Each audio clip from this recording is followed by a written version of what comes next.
Hello student, मैं दुर्गेश वर्मा आपको मेरे YouTube channel biology classes bye Durgesh sir में आपका स्वागत करता हूं। बच्चों, आज हम लोग क्लास 10th का जो लेसन फर्स्ट है जिसका नेम है लाइफ प्रोसेस, उसका आज एक नया टॉपिक स्टडी करेंगे। इससे पहले के जो भी टॉपिक हैं इस लेसन के, उसको आपने मेरे यूट्यूब चैनल से देख लिया है। और इसी के साथ मैं अगला आज का टॉपिक स्टार्ट करने जा रहा हूँ। जो आज का मेरा टॉपिक है इस लेसन का वो है ट्रांसपोर्टेशन। ये ट्रांसपोर्टेशन क्या होता है?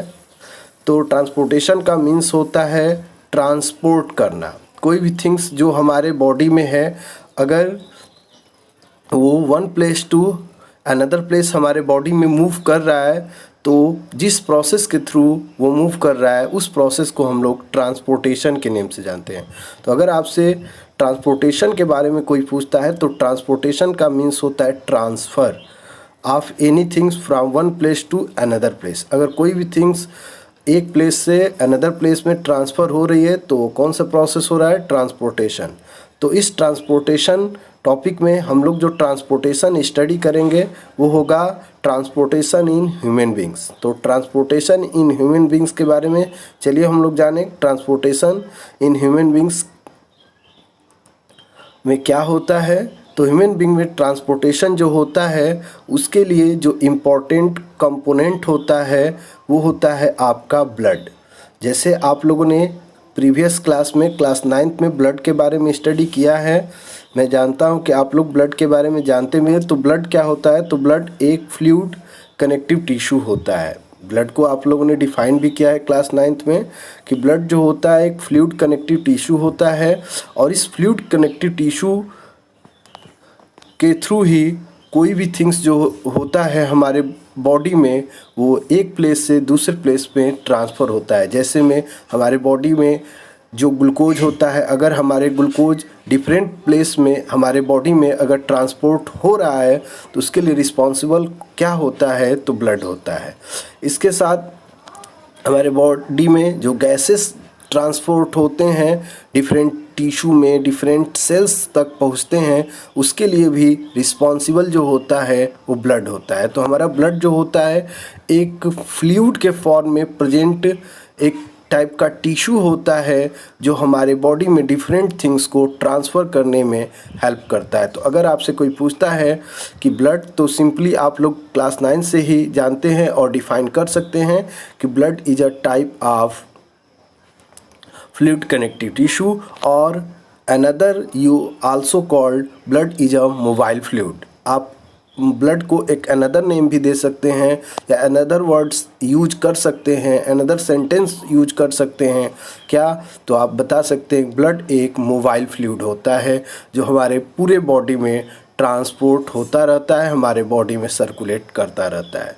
तो इस तरीके से ह्यूमन बॉडी में जो ब्लड होता है उसकी अमाउंट जो होती है एज अ एडल्ट पर्सन की अगर हम बात करें जिसका वेट 70 kg का होता है, उसमें नियर अबाउट ब्लड की जो अमाउंट होती है 5 to 6 लीटर होती है।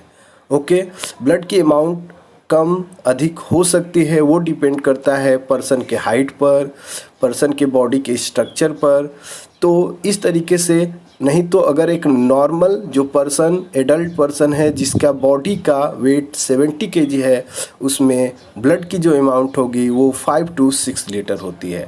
ब्लड जो होता है जिस तरीके से आपके बॉडी को फॉर्म करने में डिफरेंट पार्ट्स होते हैं, जैसे में आपके बॉडी को फॉर्म करने के लिए मसल्स होते हैं, आपके बॉडी को फॉर्म करने के लिए बोन्स होते हैं, आपके बॉडी को फॉर्म करने के लिए स्किन होता है, वैसे ही आपके बॉडी को फॉर्म करने में या बॉडी में कितना पार्ट आपके बॉडी को फॉर्म करने में ब्लड इन्वॉल्व होता है, तो आप बता सकते हैं 7 to 8%। और इसी बेसिस पर हमारे ब्लड का जो अमाउंट होता है हमारे बॉडी में वो 5 to 6 लीटर होता है। इसके साथ अगर आपसे पूछता है, बहुत सारे कंपटीशन एग्ज़ाम में, वनडे एग्ज़ाम में एक क्वेश्चन पूछ लेता है कि ह्यूमन बॉडी के में जो प्रेजेंट ब्लड है उसका पीएच कितना होता है। अगर पीएच पूछता है ह्यूमन बॉडी के ब्लड का तो आप बताएगा 7.3 to 7.4 होता है। तो अगर आपसे कोई पूछता है ब्लड का पीएच क्या होता है, 7.3 to 7.4 होता है। और ब्लड जो होता है एक स्लाइटली एल्कलाइन नेचर का होता है। ओके, मतलब हमारा ब्लड जो होता है स्लाइटली बेसिक नेचर का होता है। और अगर आपसे कोई पूछता है ब्लड का टेस्ट कैसा होता है तो सॉल्टी टेस्ट होता है। ये भी बातें आप ज़रूर बताइएगा। इसके साथ साथ अगर आपको ब्लड के बारे में और कुछ बताना है तो ये भी आप बता सकते हैं कि ब्लड जो होता है ये दो पार्ट से मेडअप होता है। ब्लड को फॉर्म करने में दो कंपोनेंट इन्वॉल्व होते हैं। पहला जो कंपोनेंट होता है वो आपका प्लाज्मा होता है और सेकंड जो कंपोनेंट होता है वो आपका कार्पसल्स होता है। ये भी आप जानते भी हैं क्योंकि क्लास 9th में मैंने आपको बताया है। तो अगर आपसे कोई पूछता है कि ब्लड का फॉर्मेशन कितने कंपोनेंट से होता है तो आप डायरेक्टली बता सकते हैं कि ब्लड का फॉर्मेशन दो कंपोनेंट से होता है। एक कंपोनेंट होता है हमारा प्लाज्मा और सेकंड कंपोनेंट क्या होता है वो होता है कार्पसल्स। अगर बात की जाए प्लाज्मा की तो प्लाज्मा जो होता है ये ब्लड का एक तरीके से कहा जाए तो लिक्विड पार्ट होता है। जैसे ब्लड जो फ्लूइड होता है उसमें जो मेनली लिक्विड पार्ट जो होता है फ्लूइड फॉर्म जो हमारे ब्लड को फॉर्म करता है वो आपका होता है प्लाज्मा। तो प्लाज्मा क्या है तो एक लिक्विड फॉर्म होता है ब्लड का और इसी लिक्विड फॉर्म में डिफरेंट टाइप्स के हमारे जो न्यूट्रिएंट्स होते हैं जैसे में हमारे ग्लूकोज हो गए, जैसे में हमारे एमिनो एसिड्स हो गए, सॉल्ट्स हो गए, ये सभी कंपोनेंट और साथ में जो ब्लड सेल्स होते हैं वो भी प्रेजेंट होते हैं। तो अगर कोई पूछता है कि ब्लड सेल्स हमारे ब्लड में कहाँ प्रेजेंट होते हैं तो आप सिंपल आंसर दीजिएगा प्लाज्मा।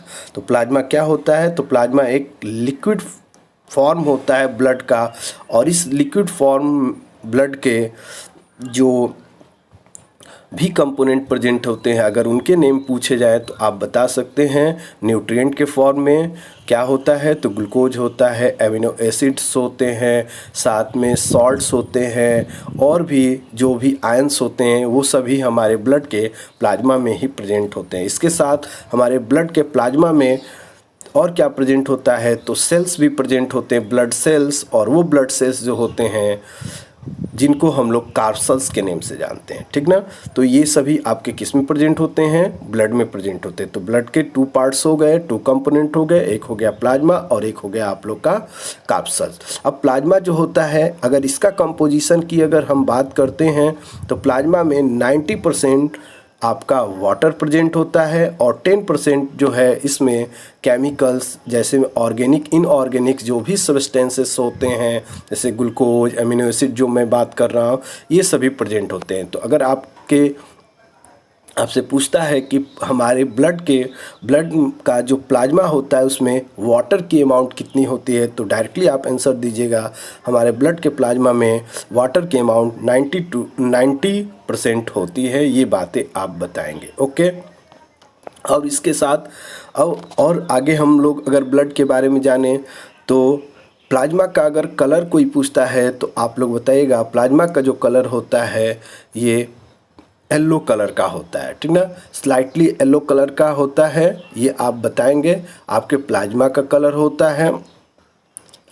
और साथ में कार्पसल्स के कितने पार्ट्स होते हैं या कार्पसल्स क्या होता है, सेकंड जो पार्ट हो गया वो कार्पसल्स हो गया। तो कार्पसल्स क्या होता है तो आप बता सकते हैं कार्पसल्स जो होता है ये ग्रुप ऑफ ब्लड सेल्स होता है।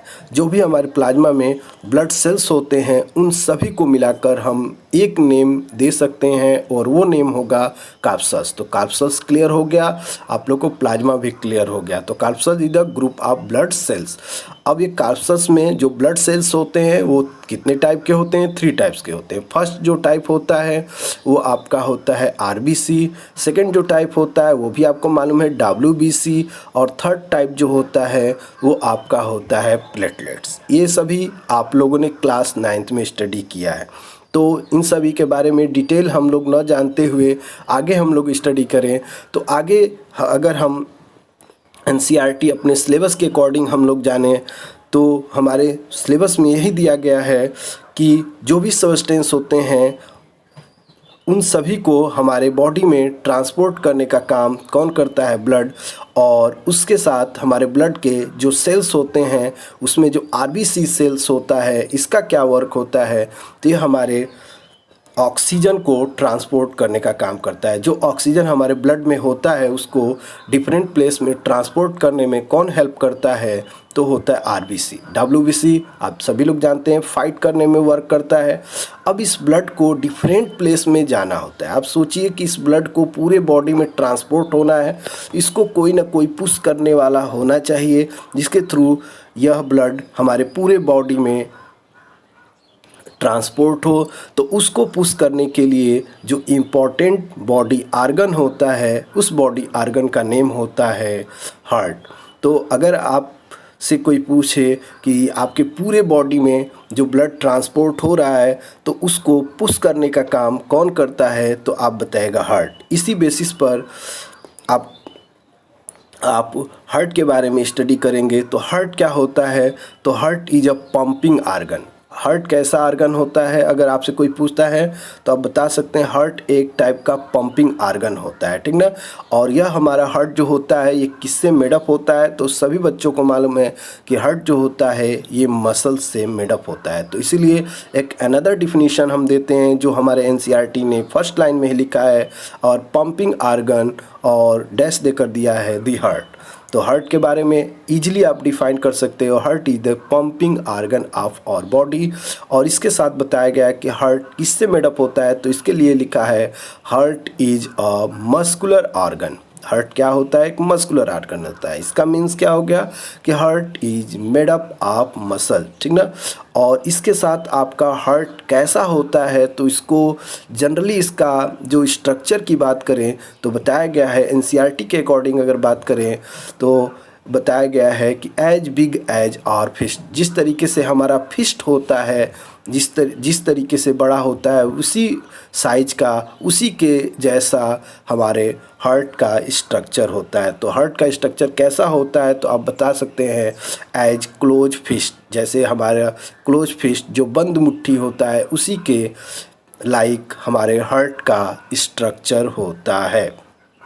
और हमारे बॉडी में जो ब्लड डिफरेंट टाइप्स के गैसेस को ट्रांसपोर्ट करता है, ऑक्सीजन को और कार्बन डाइऑक्साइड को ट्रांसपोर्ट करता है, वो कौन करता है, हमारा ब्लड करता है, ठीक ना। तो अगर ब्लड के बारे में ये भी बताना हो तो आप बता सकते हैं ब्लड का दोनों वर्क है। ऑक्सीजन, ये नहीं कह सकते कि ब्लड केवल ऑक्सीजन को ही ट्रांसपोर्ट करता है। ब्लड जो होता है वो कार्बन डाइऑक्साइड को भी ट्रांसपोर्ट करता है। ऑक्सीजन को पूरे बॉडी के सेल्स में पहुंचाने का काम करता है, और पूरे बॉडी सेल से जो भी कार्बन डाइऑक्साइड होता है उसको बॉडी से बाहर रिलीज करने में भी हेल्प हमारा ब्लड करता है।